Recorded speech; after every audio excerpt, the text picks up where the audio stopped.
Урматтуу мекендештер, 2022 жылдын 14-июлунда Россия Федерациясынын аймагындагы чет өлкөлүк жарандардын укуктук абалы жөнүндөгү федералдык мыйзамына жана кээ бир мыйзам актыларына өзгөртүүлөр киритилген.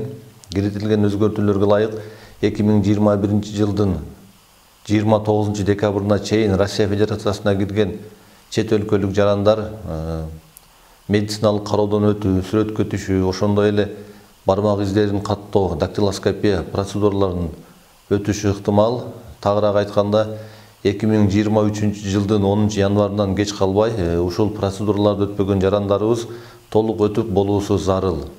Ошону менен бирге Евразиялык экономикалык биримдигине мүчө өлкөлөрдүн жарандарына Россияга кирүү максатын өзгөртүү жеңилдиги берилип жатат.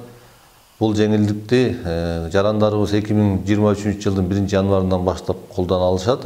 Тагыраак айтканда, Россия Федерациясына кирген ден соолугун чыңдоого, окууга же болбосо жеке максатта кирген жарандарыбыз жумушка орношуу укугуна ээ болуп турат. Максаттын өзгөргөндүгү тууралуу маалымат жумуш берген тарап тийиштүү органдарга билдирүү берүү менен такталат.